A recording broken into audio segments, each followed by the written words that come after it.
करोति वाचालं पङ्गुं लङ्घयते गिरिं यत्कृपातमहं वन्दे परमानन्दमाधवम्। जय जय राम कृष्ण हरे, जय जय राम कृष्ण हरे हरे, जय जय राम कृष्ण हरे हरे, जय जय राम कृष्ण हरे।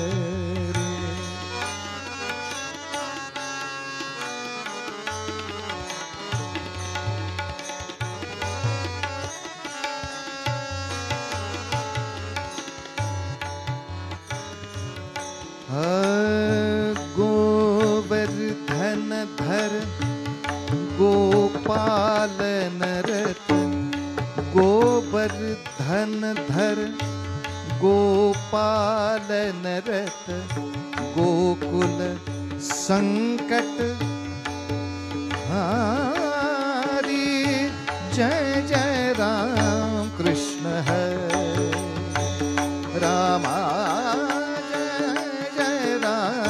कृष्ण हरे राम, जय जय राम कृष्ण हरे।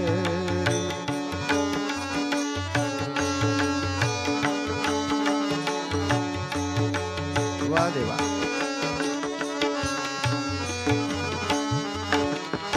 नवनीरदस नवनीत प्रिय, नवनीरदस नवनीत प्रिय, नवल विनोद विहार राम, नवल विनोद विहारी राम, नवल विनोद विहारी राम, जय जय राम कृष्ण हरे राम, जय जय राम कृष्ण हरे।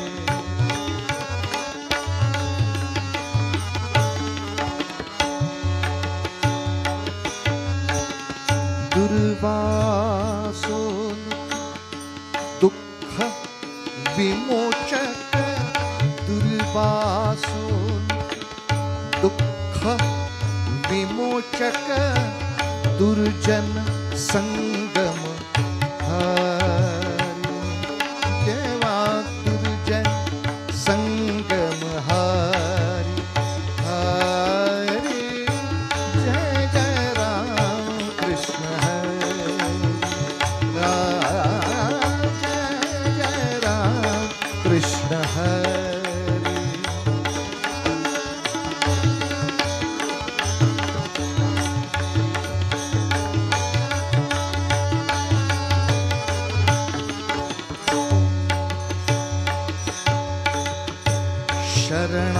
शरणागत दीना चरणी ने, शरणागत दीना चरणी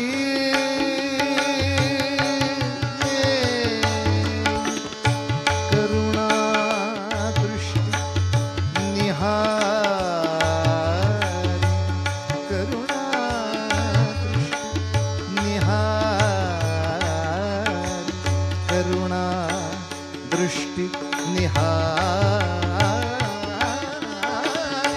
जय जय राम कृष्ण हरे राम, जय जय राम कृष्ण हरे राम, जय राम कृष्ण हरे।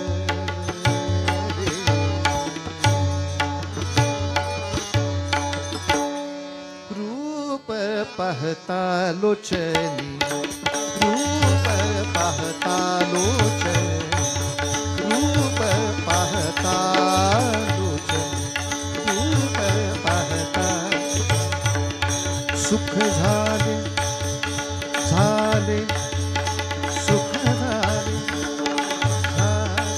सुख झाले, सुख झाले, सुख झाले, ओ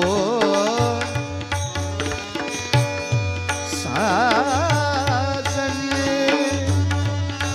तो हा विठ्ठल परवा, तो हा विठ्ठल परवा, तो हा विठ्ठल परवा.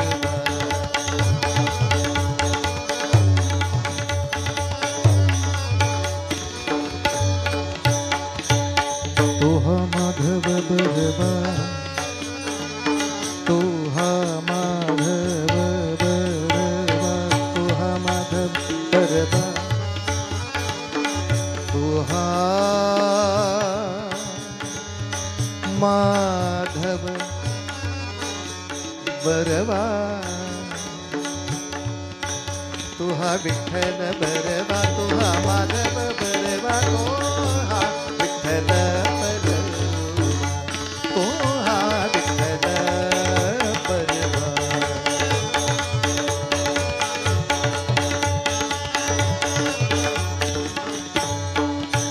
सर्व सुखाचे आगर, सर्व सुखाचे आगर,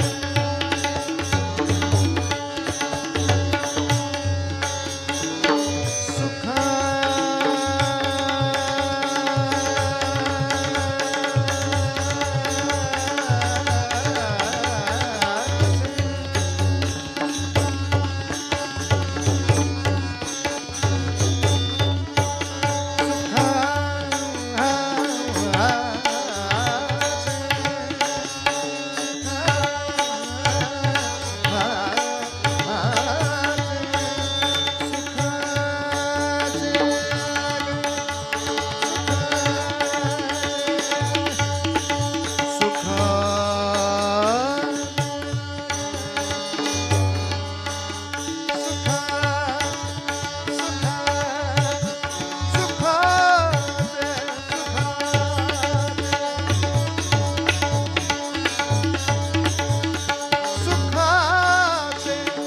सुखाचे, सर्व सुखाचे आगर बाप रघुमा देवी वर, हो तो हा विठ्ठल बर, तो हा विठ्ठल बरवा, तो हा विठ्ठल बरवा, विठ्ठल बरवा, विठ्ठल. जय जय राम कृष्ण हरी, जय जय राम, जय जय राम कृष्ण हरी, जय जय राम, जय जय राम कृष्ण हरी, जय जय राम कृष्ण हरी, जय जय राम कृष्ण हरी, जय जय राम.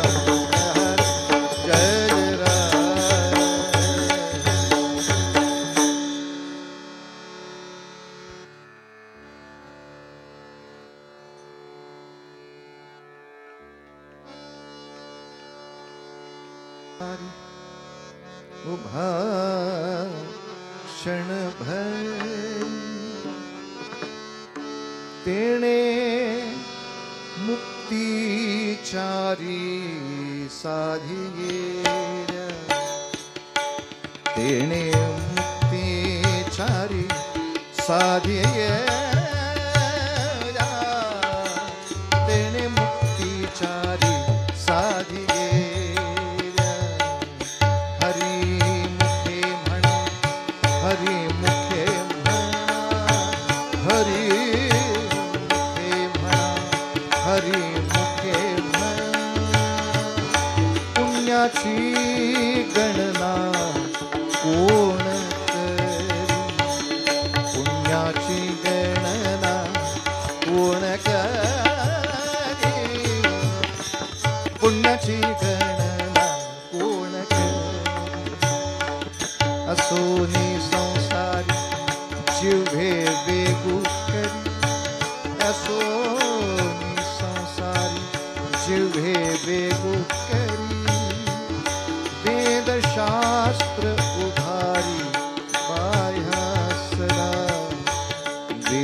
शास्त्र उभारी बाह्या सदा वेद शास्त्र उभारी बाह्या सदा ज्ञानदेव म्हण ज्यासाठी ज्ञानदेव म्हण ज्यासाठी द्वारकेचे राणी पांडवा द्वारकेची राणी पांडवा घरी द्वारकेची राणी पांडवा घरी हरिमुखे म्हणा हरिमुखे म्हणा हरिमुखे म्हणा पुण्याची गणना कोण पुण्याची गणना कोण करी पुण्याची गणना कोण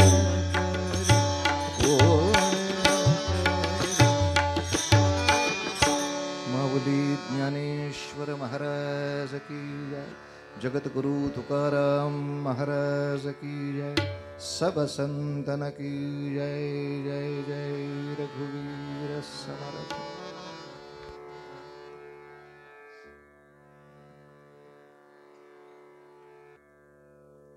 वैकुंठवासी धोंडा महाराज देगलूरकर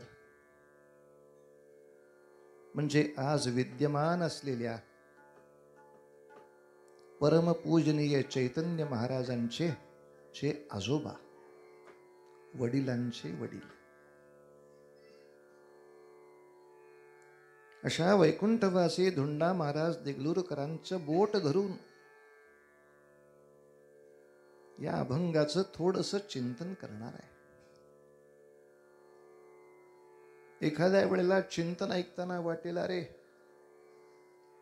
हे काय महाराज नवीन सांगतायत, तर नवीन काही नाही, कोणत्या ग्रंथातलं सांगतोय ते मी आधीच बोललो।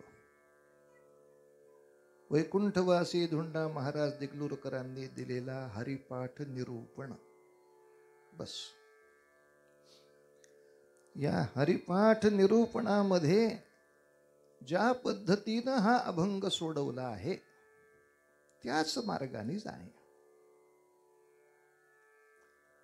आणि त्या अभंगाचं निरूपण जेव्हा वाचलं तेव्हा लक्षात आलं की सामान्य माणसं जी प्रश्न विचारतात ती किती सामान्य आहेत। म्हणजे एखाद्या विषयात प्रश्न विचारायचा तर त्यासाठी सुद्धा थोडा अभ्यास करावा लागतो, पण प्रश्न विचारण्यासाठी अभ्यासाची गरजच आता राहिली नाही। जीव आहे, बोलता येत आहे, काय रे झालं बाळा, शाबास आहे, असू दे असू दे, अजिबात रागवू नका, आम्हाला पण पोर आहेत आणि ते आमच्या कीर्तनात अशीच ठ्या ठ्या करतात, त्यांना मांडीवर घेऊनच पुढची कीर्तन केली आहेत। अर्थात आपणही लहानपणी हेच केलंय, तरी आपल्या मायबापांनी आपल्याला इथंच मांडवात ठेवलं म्हणून आजतगायत कीर्तनाला बसतोय। इथनंच घालवलं असतं घरी रागवून काय केलं असतं घरात। तेव्हा कोण्याही मिशे हरिकथेमध्ये बसलं, मस्ती करण्यासाठी आलं तरी सुद्धा आनंदच आहे। सांगण्याचा विषय असा, प्रश्न विचारण्यासाठी तरी सुद्धा काही अभ्यास करावा, पण अलीकडच्या काळामध्ये ती आवश्यकता राहिलीच नाही। नुसता अभंग ऐकला की बडा बडा बडा बडा नुसते प्रश्नच विचारायचे। देवाच्या दारामध्ये क्षणभर उभं राहिल्यामुळं मुक्ती मिळत असेल तर मग भिकाऱ्याला का मिळत नाही? अरे भिकाऱ्या, तू पुस्तक तरी वाचलं का रे, ग्रंथ तरी पाहिला का रे? आणि आम्हाला तर एकच मुक्ती माहिती आहे, गचकला की मुक्ती, आणि चार चार कुठल्या मुक्ती काढल्या, कशाचाच अभ्यास नाही, उगाच प्रश्न विचारायचे। महाराज सापडला म्हणून घ्या धुवून, काहीतरी तर वाचत जाणारी बाबा। जुन्या काळी वाचता येतच नव्हतं फार लोकांना, तेव्हा महाराजाची जबाबदारी जास्त होती. आता सगळ्यांना वाचता येते, ग्रंथ उपलब्ध आहे. तेव्हा या ठिकाणी मुद्दा पहिला महाराजांनी असा घेतलाय. कुठल्या महाराजांनी? धुंडा महाराजांनी. माऊलींनी ते काय सगळं लिहून दिलंच आहे हो. महाराजांनी पहिला मुद्दा काय घेतलाय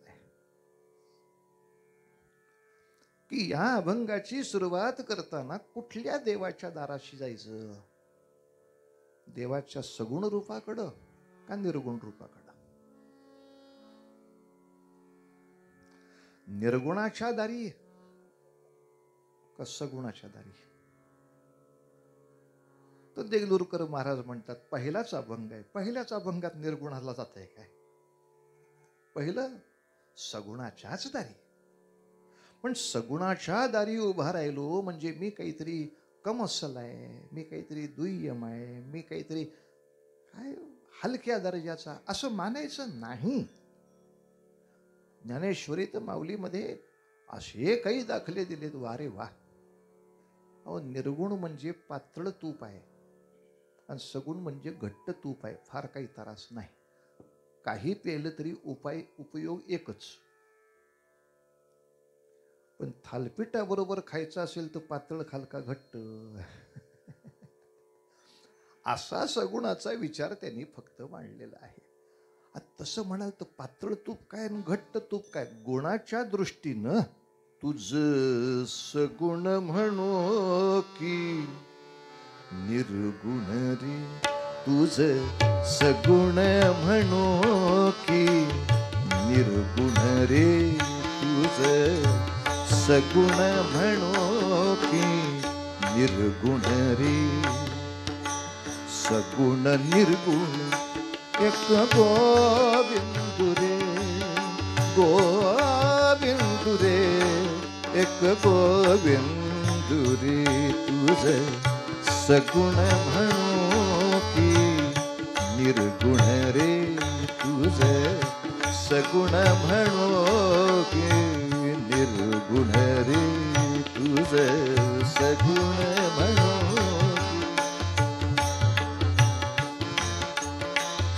सगुण निर्गुण दोन्ही एकच आहेत, एकच गोविंद आहे. कुणामुळं कळलं? निवृत्ती प्रसादे ज्ञानदेव बोले, ज्ञानदेव बोले, ज्ञानदेव बोले. निवृत्ती प्रसादे ज्ञानदेव बोले. बाप रखुमा देवी वरू विठ्ठल रे, विठ्ठल रे, विठ्ठल रे, विठ्ठल रे, विठ्ठल रे. रे रे विठ्ठल, विठ्ठल, विठ्ठल, विठ्ठल रे, विठ्ठल रे, एक गोविंद रे. तुझ सगुण म्हणो की निर्गुण रे, तुझ सगुण म्हणो की निर्गुण रे, तुझ सगुण म्हणो की निर्गुण रे. पंढरीनाथ महाराज की. सुरुवातीला सगुणाच्याच दारात आणि पुढे द्वार या शब्दाचा फार सुंदर अर्थ दिलाय महाराजांनी. दारात म्हणजे काय? लोखंडाच्या दारात का लाकडाच्या दारात का संगमरवरी दारात का चंदनी दारात? फार सुंदर चिंतन मांडलंय जे आपल्या मनामध्ये पुन्हा पुन्हा आठवावं.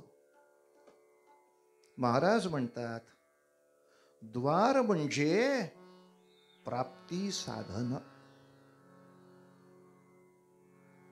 ते प्राप्त होईल असं साधन म्हणजे द्वार.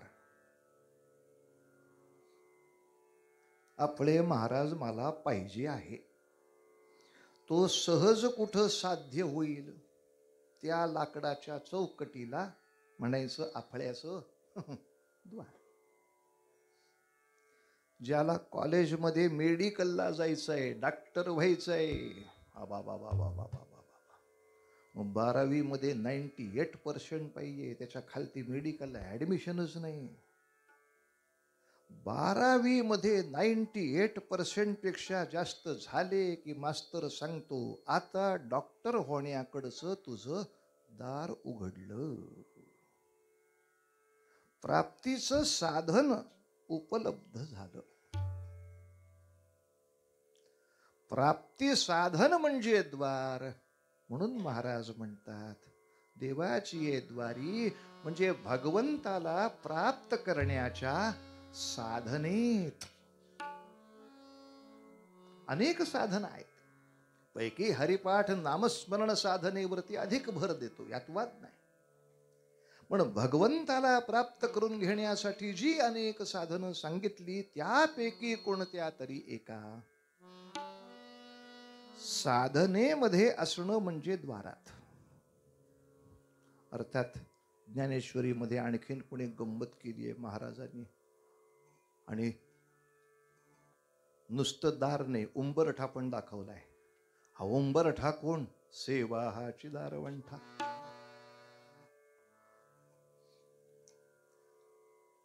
काय सुंदर गोष्ट आहे.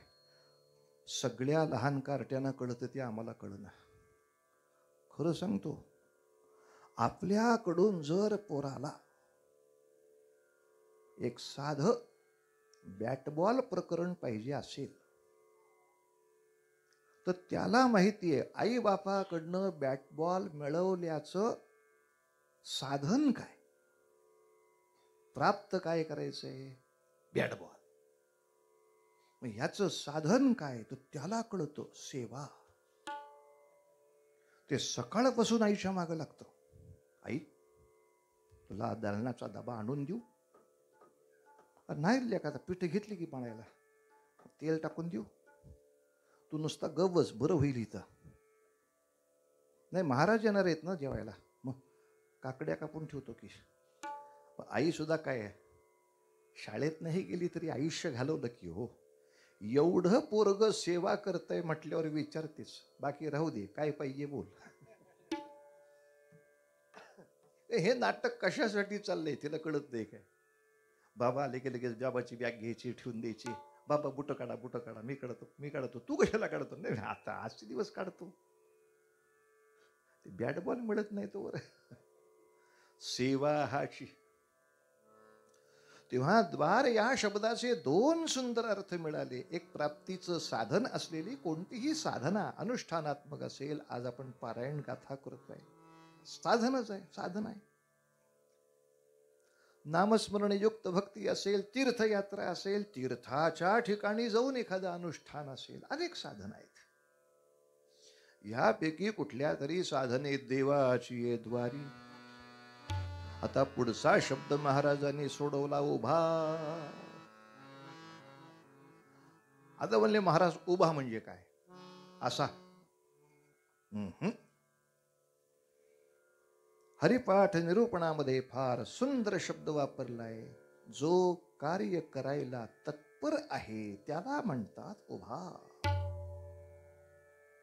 जसं आता निवडणुका झाल्या, संपल्या, पण निवडणुकीच्या वेळेला जेव्हा ह्या सभा चालू होत्या, कधी ह्याची सभा, कधी त्याची सभा, मोठमोठ्या सभा, मग त्याच्यामध्ये बऱ्याच लोकांची भाषणं असायची, बरीच माणसं स्टेजवर बसलेली असायची, एखादा भाषण करत असायचा, आपण ऐकत असतो. एखादा जर उशिरा आला,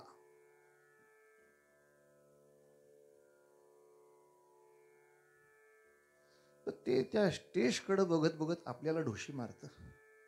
महाराज, एवढी माणसं बसलीत ना स्टेजवर, हो, यातला हुबा कोण आहे? आता आता ते येड आहे का मी येड आहे? पण त्याचं म्हणणं बरोबर आहे. ही एवढी माणसं जी स्टेजवर बसलीत यातला उभा कोण आहे? म्हणजे कुणी जाहीर केलं मी लोकांची सेवा करीन, कुणी जाहीर केलं मी आमदार होईन, कुणी जाहीर केलं मी सेवेला तत्पर आहे, मी सगळ्यांपेक्षा जास्त तुमची सेवा करण्यासाठी सिद्ध आहे, तयार आहे, तत्पर आहे, सिद्ध आहे, म्हणजे उभा आहे. काय महाराजांनी गोड सांगितलंय. आणि पुढचा शब्द आणखीन महत्वाचा. क्षणभरी म्हणजे महाराज काय सांगता?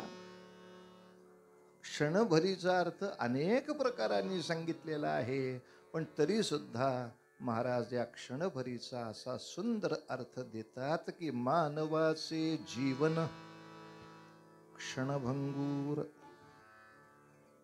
सर्व जीवनच क्षणभंगूर असेल तर सगळं जीवन हाच एक क्षण आहे.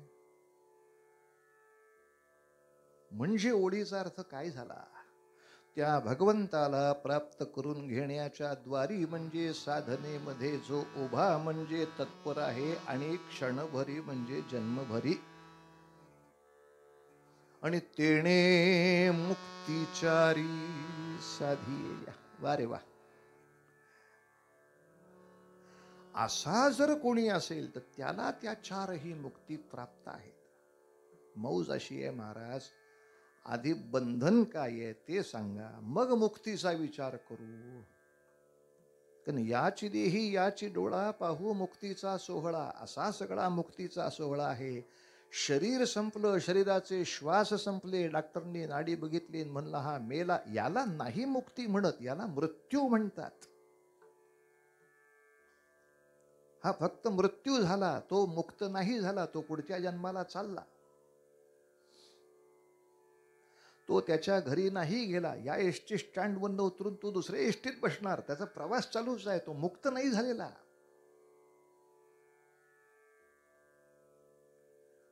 मृत्यू म्हणजे मुक्ती नाही.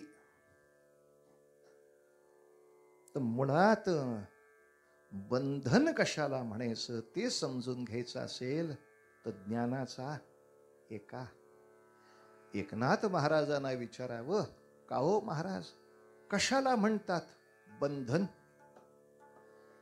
आणि त्याचं उत्तर नाथ बाबा देतात, देहा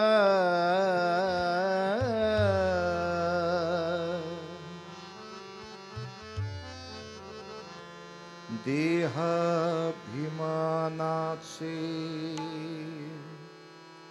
दृढपण. एकनाथी भागवतातल्या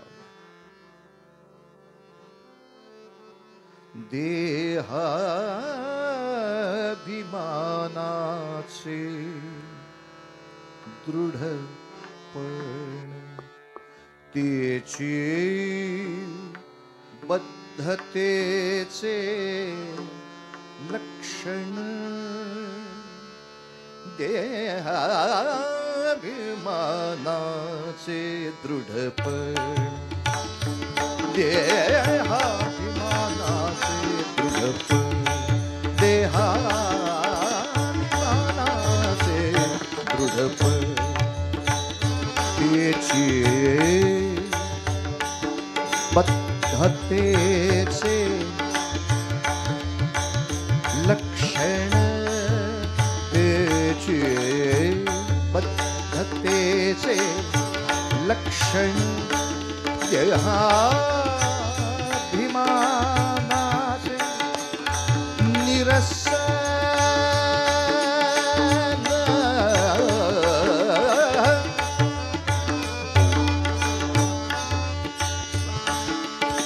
निरसन,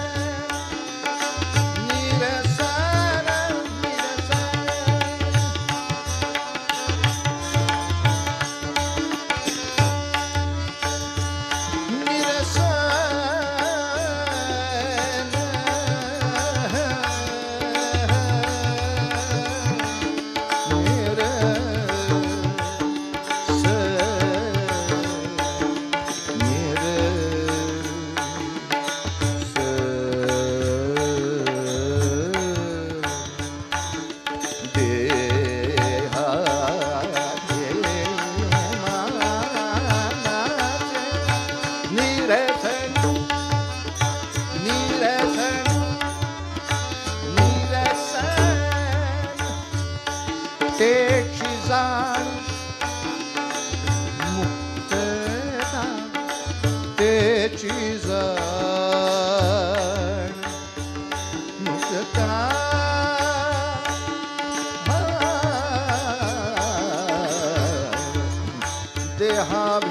देहाभिमानाचे दृढत्व देहाभिमानाचे दृढत्व देहाभिमानाचे दृढत्व हे दृढत्व देहाभिमानाचे दृढपण तेच बद्धतेचे लक्षण आणि त्या देहाभिमानाचे निरसन ती मुक्तता. म्हणले महाराज देहाभिमान म्हणजे काय? सगळ्यांना तो आता विषय खूप माहितीतला आहे. मी म्हणजे देहच आहे ही भावना जितकी जितकी दृढ तेवढा मनुष्य बंधनात. आणि देह ही माझी धर्मशाळा, देह हे माझं साधन, मी वेगळा आहे अशी जाणीव ठेवून उभं असलेलं आयुष्य मुक्त आयुष्य. पण एकदम सगळं सुटत नाही, हळूहळू सोडवायचं. म्हणून आधी सलोकता, मग समीपता, मग स्वरूपता आणि मग सायुज्यता. हळूहळू सगळ्या एक एक मुक्ती मिळत जाणार बाबिया. एकदम सगळं खातोस का? 25 लाडू दिले, खा बरं 25च्या 25. एक एकच खाशील ना. आणि त्यात सुद्धा एक लाडू एकदम जमतोय काय? एक एक घासच खाशील ना. काहीतरी पागलसारखं डोक्यात नाही घ्यायचं. महाराज म्हटलं की त्याला छाडायचाच असतो असं लोकांचं डोक्यातच आहे. का हो महाराज म्हणले, शेंगदाणे खाता का नाही? खातो. मग शेंगदाणे जर भगवंताला आमच्यासाठी द्यायचे होते तर टरफल कशाला दिली? बिना टरफलाचे शेंगदाणे का नाही दिले? तर म्हणलं तुझ्या घरी येऊन सांगतो, रस्त्यात काही सांगण्यासारखं नाही. घरी गेल्यानंतर म्हटलं चहा द्या, चहा द्या. त्याने कपबशी आणली. मी तुला कपबशी मागितली का? मी तुला कपबशी मागितली का? मला फक्त चहा पाहिजे, कपबशी नको. म्हणजे महाराज पिणार कसा? असा पिता का? पण असा जरी माझा प्यायचा ठरला, आणणार कशातनं? कशातनं तरी. किटली घेऊ, किटली मागितली का? तेव्हा वैतागला. महाराज किटली शिवाय किंवा कब्बशी शिवाय चहा कसा आणणार? म्हटलं तुला जेवढी अक्कल आहे तेवढी देवाला नाही करे.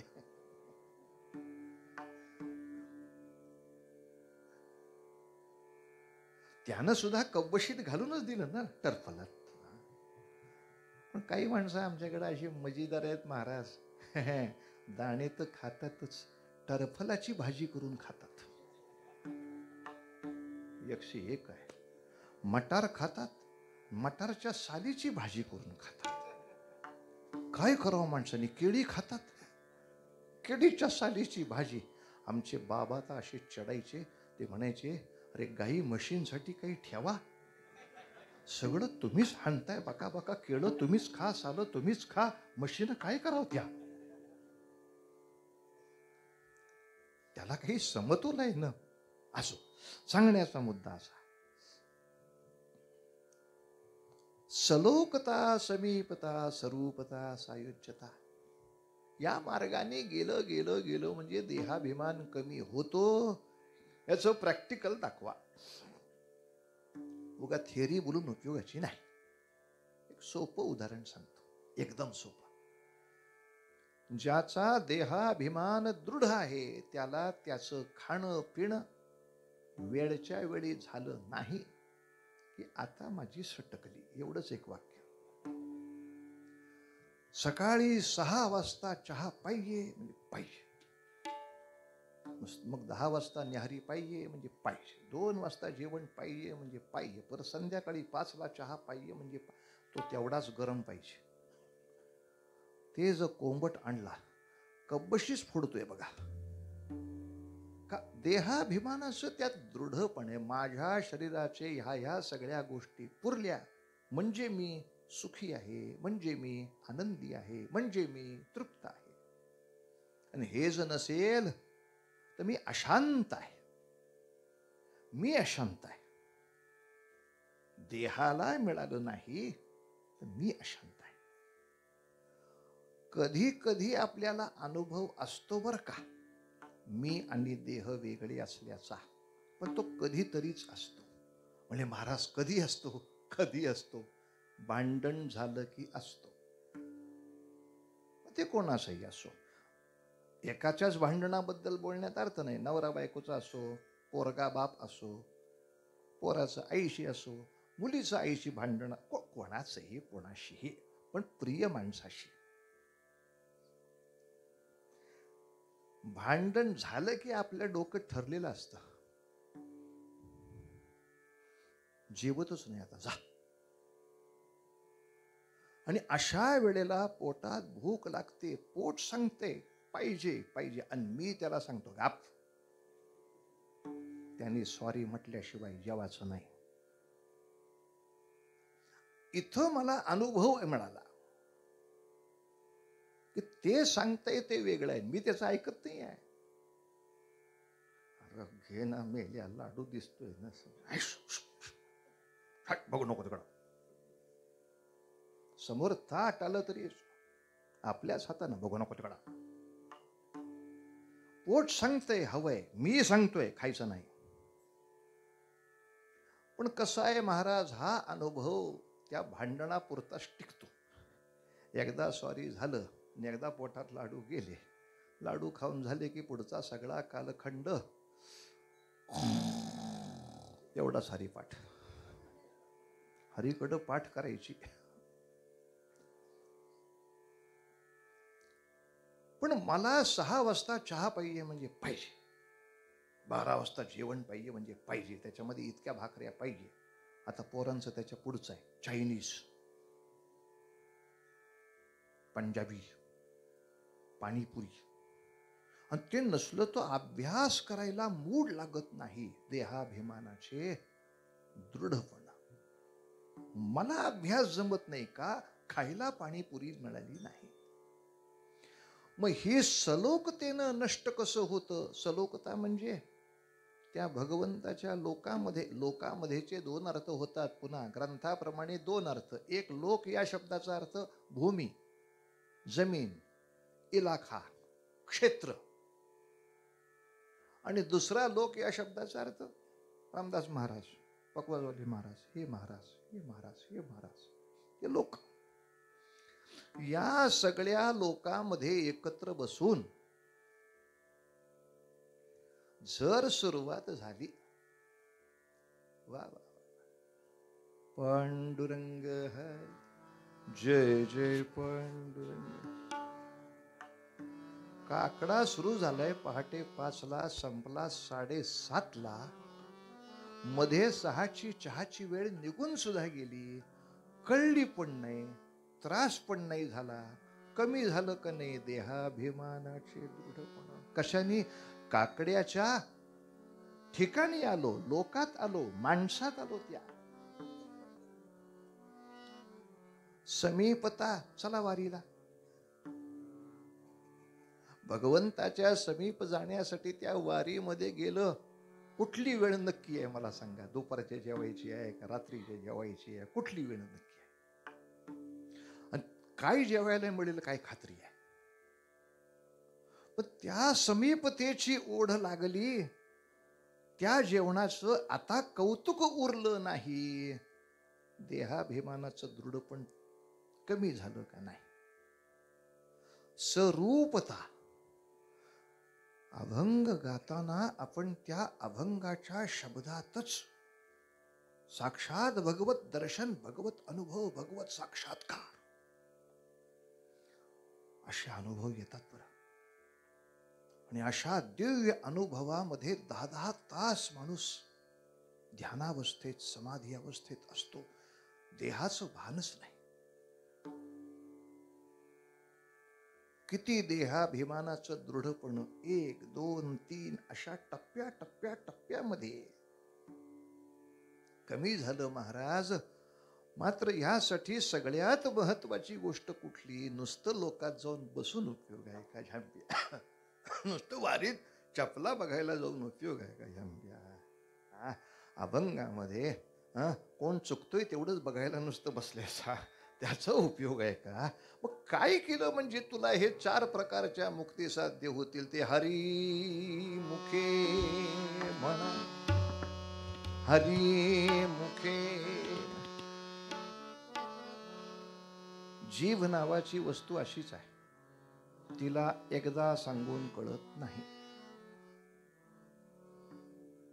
2-2दा सांगावं लागतं.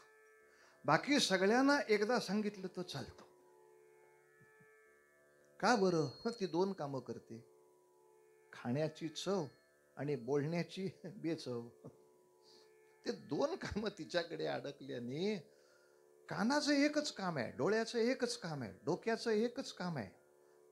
कधी नाहीच आहे काम काही, पण डोकं आहे. काही का होईना एक काम, ह्याला 2 काम आहेत. म्हणून तिला सांगताना मात्र 2-2 वेळा, अगदी मग ते ज्ञानोबा असोत नाही तर तुकोबा असोत, जिभेला सांगायचं का? घेई घेई माझे बर, घेई घेई माझे बर, सारे गप रे गप ध गप दसा सारे सारे धसा पध गप रे ग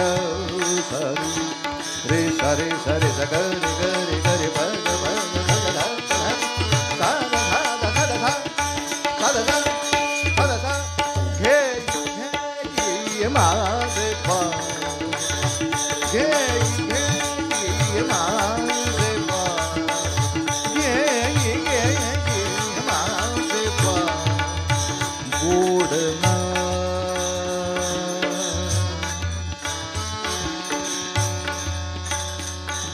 गोड ना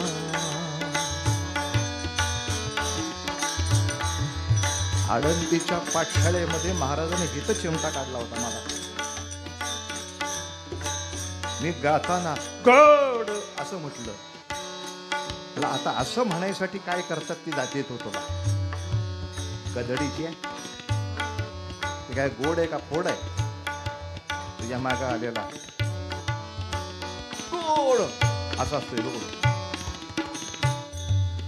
गोड ना लेका, गुळ खाल्ला, साखर खाल्ला, आंब्याची रस खाल्ला, गोड गोड नाम विठोबासी घे घे माझे पाय, घे घे माझे पाय.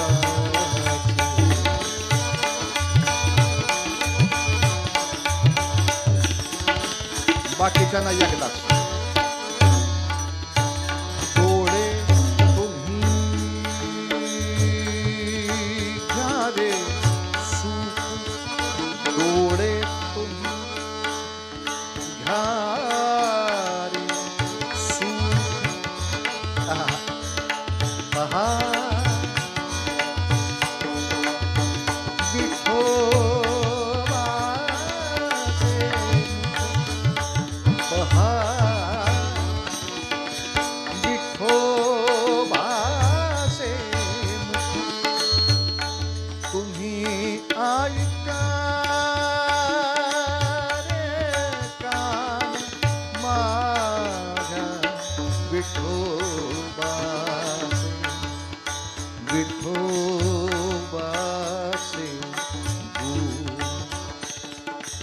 मना तेथे धाव घे राही विठोबाचे पायी.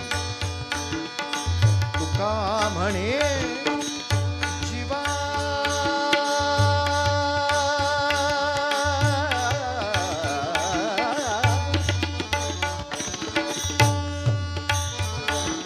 तुका म्हणे जीवा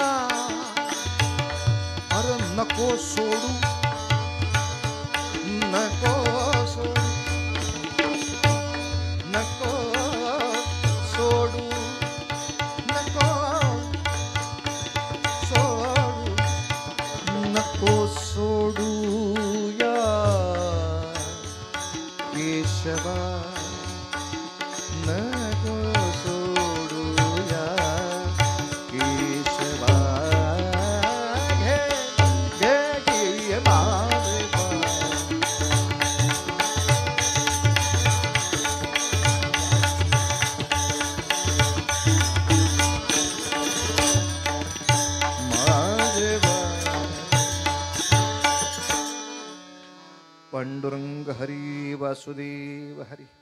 पांडुरंग हरी वासुदेव हरी. वाचेला सांगताना 2 वेळा घेई घेई, एकदा सांगून ऐकत नाही.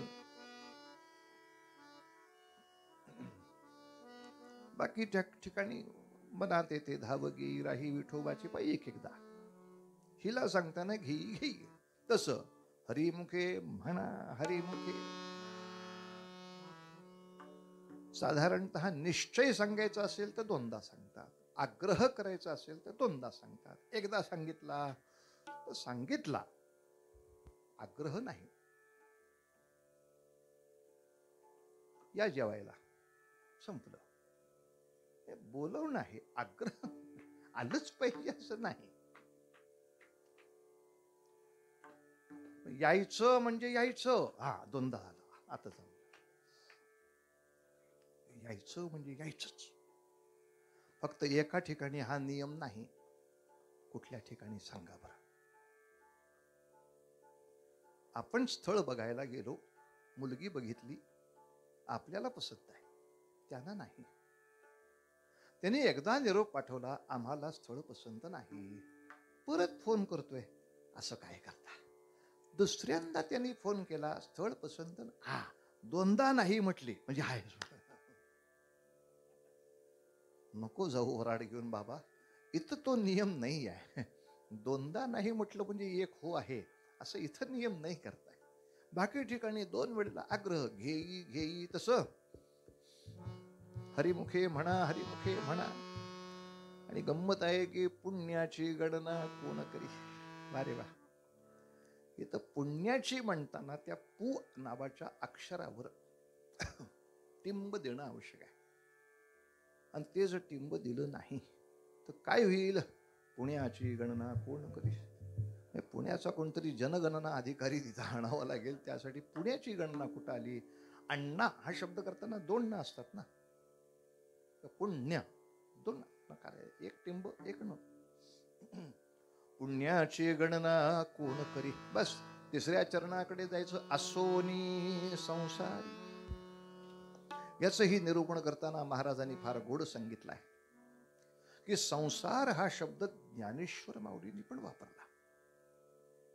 अवघाची संसार सुखाचा करीन म्हटल्यानंतर लोकांचे डोळे मोठे झाले. यांचं लग्नच झालं नाही, यांना कुठला संसार. ज्याच्याकडे संसारच नाही तो सुखाचा करीन काय, दुःखाचा असणार काय, काय उपयोग आहे. तर शास्त्र काय सांगतं. म्हणून वेदशास्त्र संपन्न महाराजांच्या चरणाशी बसून ते समजून घ्यावं लागतं. ते सांगायचे बाबा, नवरा बायकोन पोर याला प्रपंच म्हणतात, संसार नाही. हे सगळं विश्व ज्या ज्या नियमाने चालू आहे आणि चालू आहे, हे सर्व विश्व म्हणजे संसार. म्हणून ब्रह्मचार्याला किंवा संन्याशाला प्रपंच नसतो, संसार असतो. तो या संसारात आहे. तेव्हा साधारणतः आजी आजोबा आहेत, आई वडील आहेत, नातवंड आहेत, असं जे कुटुंब आहे हा प्रपंच आहे. पुन्हा एकदा, उगाच आपले महाराज फार विद्वान आहे असा गैरसमज करून घेऊ नका. मी आधीच सांगितलं मी कुठनं वाचून आलोय. ते वाचलंय ते फक्त हित बोलतोय. हो, आता हे फक्त माझं आहे. पुढचं काय. कुटुंब. कुटुंब शब्दामध्ये आहेत अक्षर 3. आजी आजोबा म्हणजे आपलं कुळ, पूर्वीची सगळी आपल्या कुळाची परंपरा त्यांना माहिती. म्हणजे कु कोणासाठी, आजी आजोबांसाठी. आजी आजोबा म्हणजे कु. मग पुढे हे नवरा बायको टू.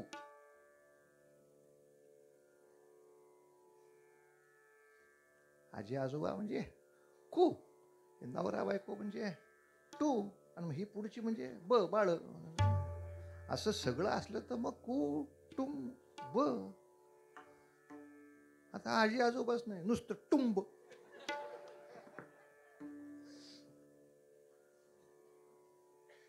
कुटुंब. मौज ही आहे महाराज असोनी संसारी. आणि याचंही निरूपण करताना महाराजांनी फार गोड निरूपण केलंय. ते असं असोनी म्हणजे देहानी फक्त असोनी, त्याचा काय उपयोग आहे? असोनी या शब्दाचा अर्थ आपण असण्याचा या सगळ्यांना काहीतरी फायदा झाला पाहिजे, तर असण्याचा उपयोग आहे. नाही तर हे आमच्या उत्सवामध्ये असतात, काय करतात? काही करत नाही. असतात कशाला? माणसं भरायची. असून नसून सारखाच तो असला असा नाही. असण्याचा काहीतरी फायदा झाला पाहिजे. अख्ख्या अंधारात सगळे गुडूप एकमेकाच्या डोळ्यात बोट घातलं तरी दिसत नाही. काय अंधार, काय अंधार, काय अंधार, काय अंधार. थोड्या वेळाने लाईट आली. हा, आता कसं बरं वाटलं. का हो महाराज, काय तुमच्याकडे काय बॅटरी नव्हती का? कोण म्हणलं नव्हती? 4 बॅटरी आहेत. काही असून वेळच्या वेळी जर त्या पेटवल्या नाही, त्याचा प्रकाश पडला नाही, तर त्या बॅटऱ्या काय टिपरे खड्याला ठेवल्या? दांडिया गरबा बॅटऱ्या कशाला ठेवल्या होत्या? भाऊ असोनी याचा उपयोग काय? आणि म्हणून आमच्या सर्व संत माऊली कशा आहेत? असोनी. आपण त्या संसारात आहोत ना, मग या संसाराचं भलं होण्यासाठी जे जे आपल्याला करायला भगवंतानी सांगितलं असेल ते आपण मनापासून करायचं. आम्ही पांडुरंगाच्या भक्तीला लागलो आणि तेव्हापासून मडकी करायची बंद केली, असं कधी गोरा कुंभार मुलाखतीत म्हटले काय? मडकी करणं हे भगवंतानी मला या सगळ्या जगाच्या कल्याणासाठी दिलेलं काम आहे आणि मी संसारात आहे. बरं, हे करताना नाम घेऊ नको कोण म्हटलंय का? माझ्या तोंडात काय बोळा कोंबला का? कोणी नाही कोंबला. मी म्हणू शकतो ना. तर नाम साधना करत असताना समाज साधना, आणि मला आनंद ह्या गोष्टीचा की ज्यांनी अशी पारमार्थिक साधना करत असतानाच समाज साधना केली आणि त्यासाठी एवढा शासकीय महाराजांना पुरस्कार मिळाला. अभिनंदन आहे महाराज तुमचं ह्या विषयामध्ये, फार मोठं अभिनंदन. आणि त्यांना सहकार्य करणारे आपण सगळे, ते पारितोषिक आपल्या सगळ्यांचं आहे. सगळ्यांचा हातभार त्या कार्याला लागला. आम्ही भजन करतोय ना, हो, ह्या सामाजिक कार्य त्याची काय काय गरज आहे? असोनी संसारी. देवाची द्वारी उभा क्षणभरी, इथं साधना, इथे उपासना, इथे पारमार्थ मार्ग. पण असोनी संसारी मध्ये काय गोड कल्पना आहे बघा. गोरोबा काकांना विचारलं, का हो गोरोबा काका, कशाला मडकी करता? तुमची योग्यता म्हणजे काय? निर्गुणाचा संग धरीला जो आवडी, तेने केले देशोधडी या आपणासी. माझे बापा, असं जे पांडुरंगाला सांगू शकतात, एवढा तुमचा अधिकार, कशाला मडकी करता? महाराजांनी सांगावं काय माहिती का, या जगात काही मी एकटा कुंभार नाही. हे जे आमचे मायबाप आहेत हे स्वतः कुंभार आहेत. पण एवढे जगामधले 84 लक्ष देह निर्माण करणं म्हणजे मडकच करणं आहे. हो, पंचमहाभूताचाच देह आहे. पृथ्वी आप तेज वायू आकाश जे मडक्यासाठी वापरायचं तेच ह्याच्यासाठी वापरलेलं आहे. बरं, सृष्टीच्या चाकावरच घासून केलेलं आहे. बरं, करणारा तोच आहे, कुरवाळणारा तोच आहे, थापटणारा तोच आहे, जमकी फोडणाराही तोच आहे. मग त्याने जर एवढी मडकी केली आहेत, तर एवढ्या सगळ्या मडक्यांना उन्हाळ्याच्या दिवसात गार वाटावं अशी मडकी मी करतो. त्यामुळं मी एकटा कुठे आहे, तू वेडा अरे विठ्ठला, तू वेडा विठ्ठला, तू वेडा चाक फिरतय, त्या चाकावर काम करतोय तो. फिरत्या चाकावरती देसी मातीला विठ्ठला तू वेडा कुंभार, विठ्ठला तू वेडा कुंभार, विठ्ठला.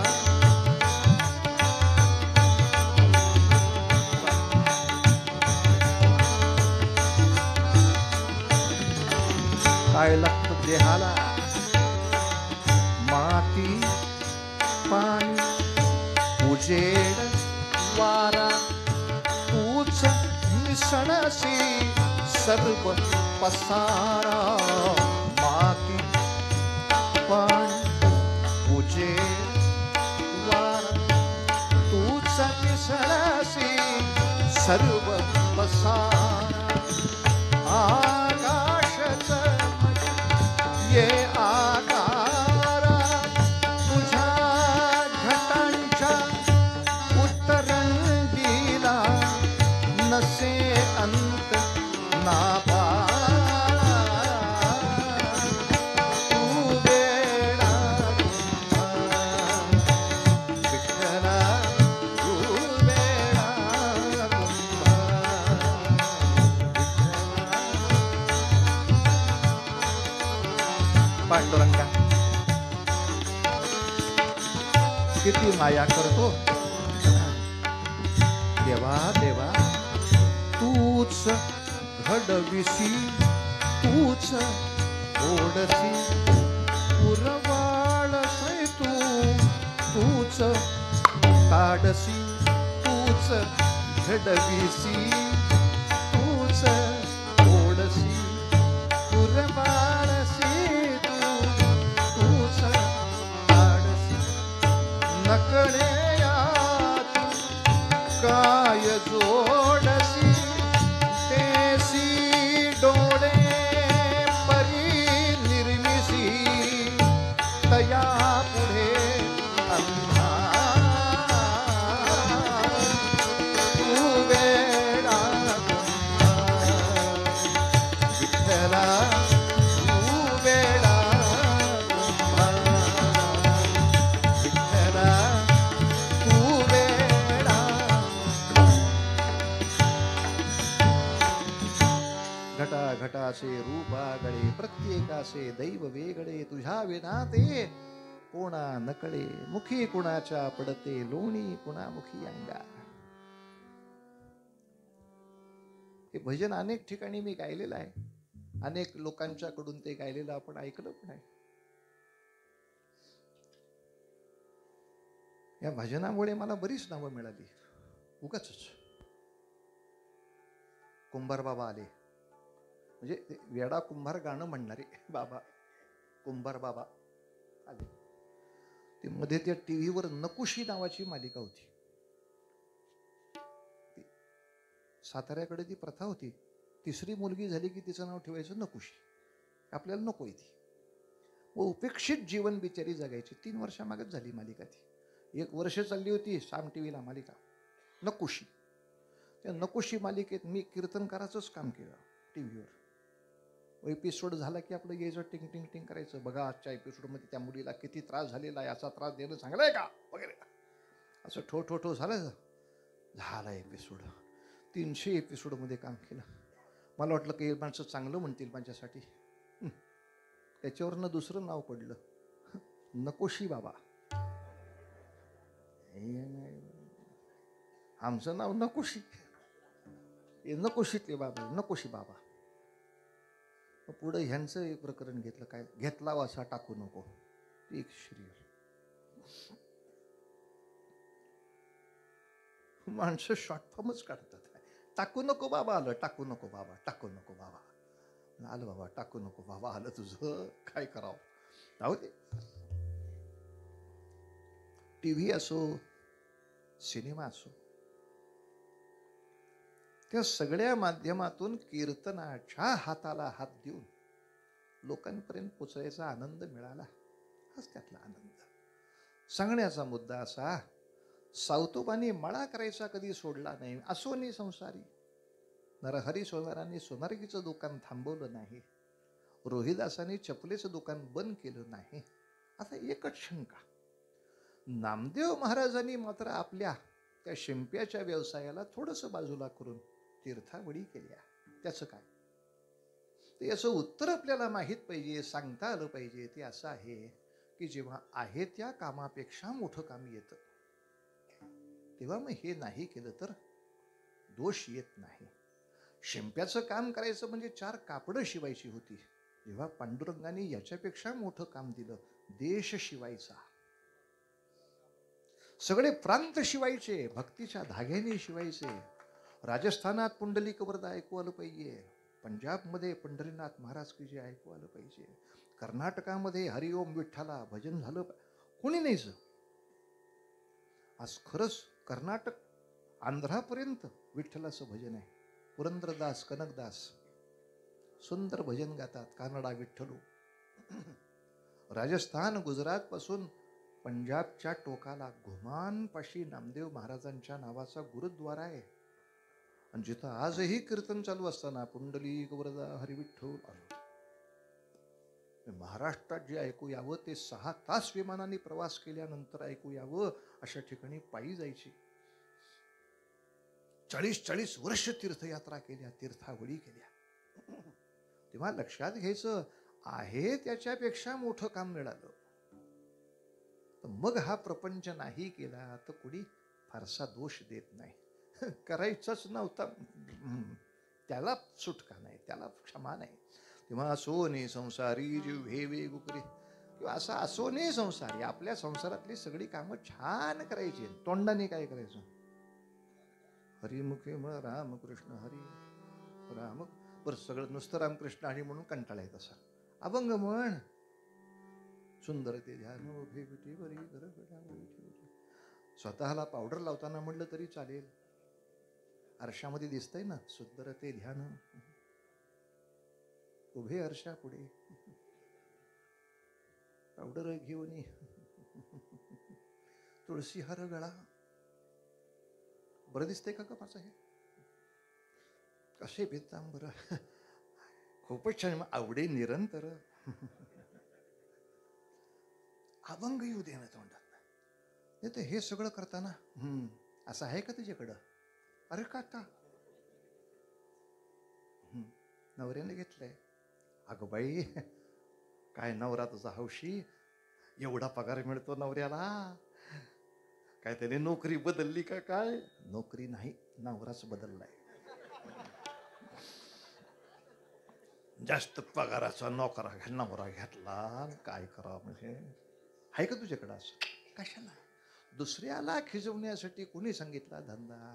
साधं वस्त्रप्रावण करताना जेवायला उभं राहिलो ना, भाकरी करायची ना, चपाती करायची ना, असोनी संसारी आहे. अर्थात चपाती करायला शिकलं पाहिजे आता दोघांनी, पोरांनी पण पुरींनी पण. कारण शहराकडे शिकायला जातात आणि काही वेळेला नोकरीच्या निमित्तानं तिकडंच राहणं होतं. आता घरामध्ये 2 जण नोकरी करणारे,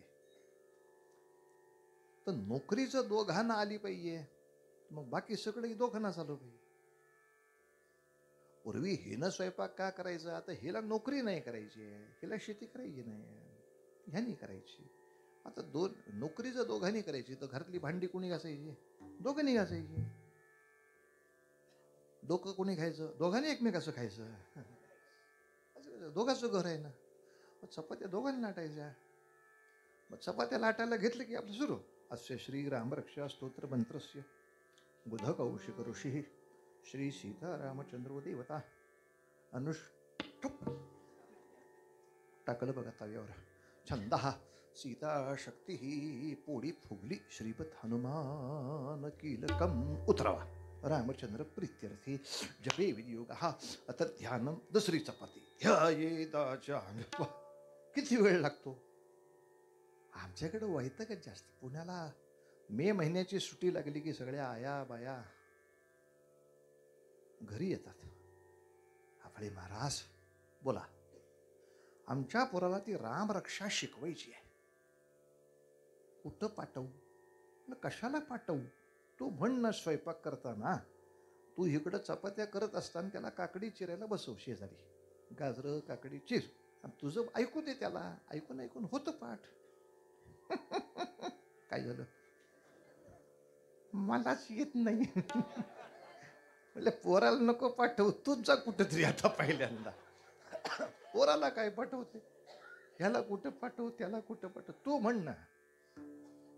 हरिपाठाला जाता नाही आला, स्वयंपाक तिथे म्हण ना हरिपाठ. जिव्हे वेगू करी, असोनी संसारी जिव्हे वेगू करी. आणि एवढं केलंस तरी चारही प्रकारच्या मुक्ती साध्य होतील असं कोण सांगते? वेदशास्त्र उभारी. आणि हा शब्द जपून म्हटला पाहिजे. बाह्या सदा, बाह्या नाही. बाह्य म्हणजे बाहेरचा, बाह्या म्हणजे हात, बाहू.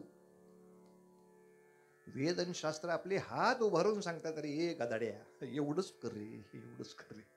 ह्यानं सुद्धा मग ते वेद आणि शास्त्र उभारी, बाह्या सदा. बाह्या कुठल्या सदा? बाह्य रुग्णालयात आहेत. अंतर्भाग. आणि शेवटच्या चरणामध्ये ज्ञानदेव म्हणे व्यासाची आपण. महाराज द्वार ते हे काय खुणे म्हणायचं का खुणा? तर पहिल्या 3 ओळीचा नियम जर बघितला तर खुणे. काय नियम आहे? जर प्रत्येक ओळीचे 4 भाग केले तर पहिल्या 3ही भागाचा शेवट एकाच मुळाक्षराने होतो. देवाची ये द्वारी ई, उभा क्षण भरी ई, तेने मुक्तिचारी ई साधी. पहिल्या ओळीचा नियम क्लिअर कट. हरिमुखे म्हणा आ, हरिमुखे म्हणा आ, पुण्याची गणना आ, क्लिअर कट. असोनी संसारी ई, जिव्हे वेगू करी ई, वेदशास्त्र उभारी ई, क्लिअर कट. आता प्रश्न येतोच कुठे? ज्ञानदेव म्हणे, विषय संपला.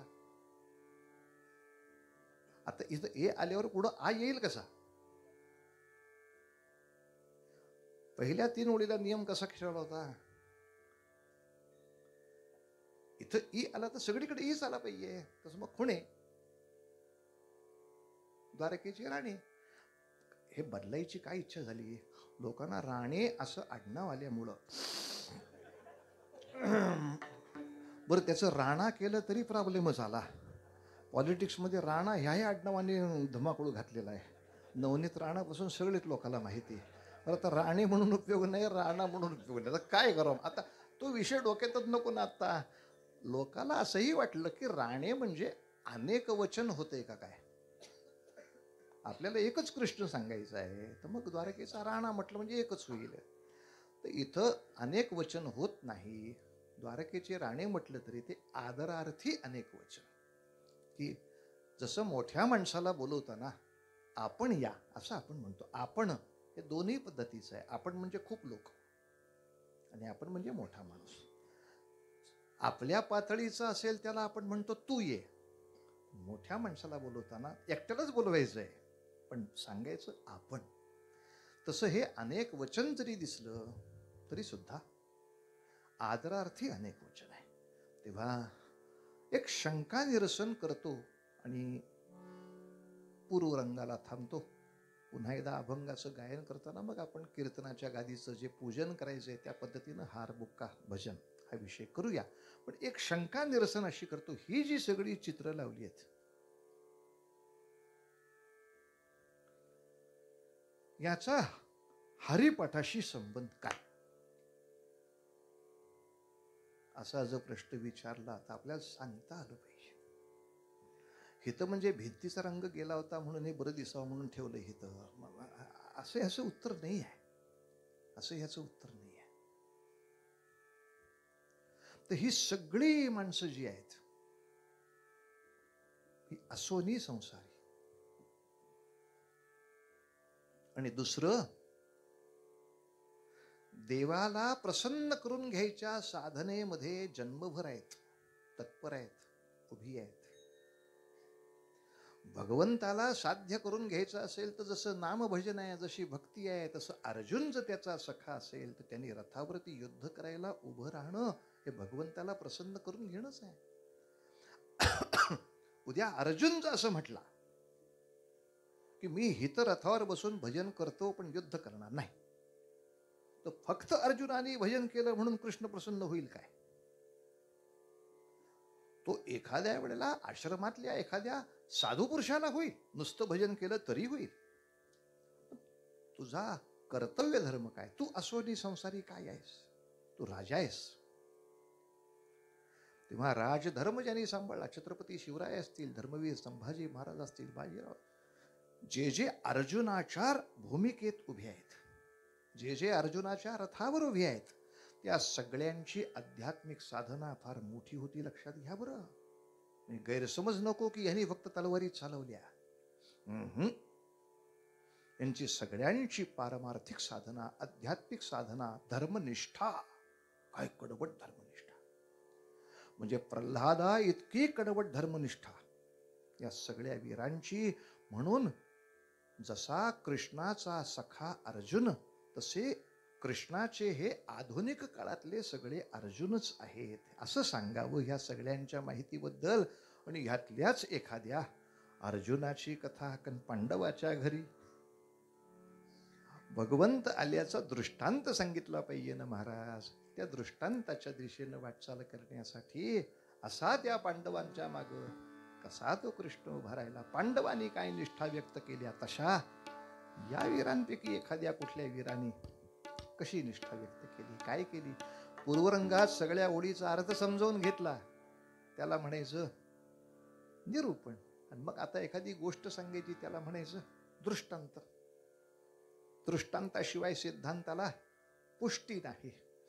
तेव्हा आपल्या कीर्तनाचे 3 भाग ठरलेले आहेत: सिद्धांत, दृष्टांत, प्रमाण. आणि मग त्याचं विवेचन करायचं ते निरूपणाचा विषय. दृष्टांत फक्त थोडंसं भजन केल्यानंतर पुढच्या भागामध्ये हा सुंदर दृष्टांत आपण घेऊया. तोपर्यंत देवाची ये द्वारी उभा क्षणभर, देवाची ये द्वारी उभा क्षणभर, तेणे मुक्तीचारी साधी, तेणे मुक्तीचारी साधी,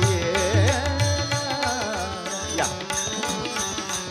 साधी साधी.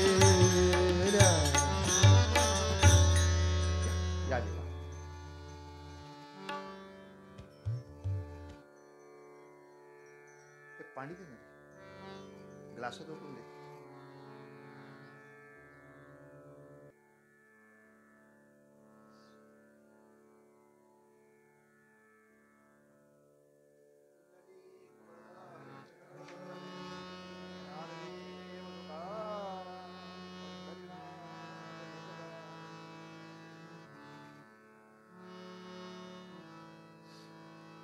सुंदर भजन करूया. जय जय विठोबा रखुमाई, जय जय विठोबा रखुमाई, जय जय विठोबा रखुमाई, जय जय विठोबा रखुमाई, जय जय विठोबा रखुमाई, विठोबा रखुमाई, विठोबा रखुमाई, विठोबा रखुमाई, विठोबा,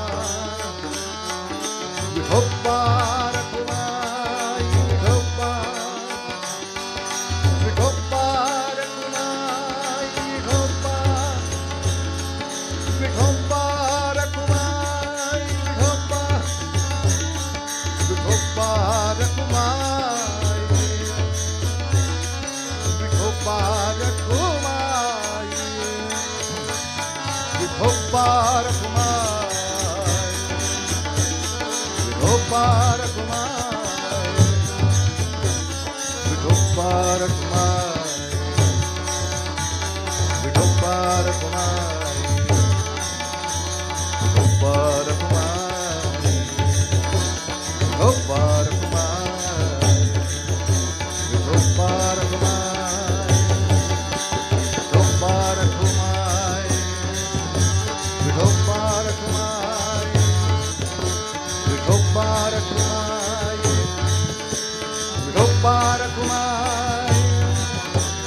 महारुद्र हनुमान की, छत्रपती शिवाजी महाराज की।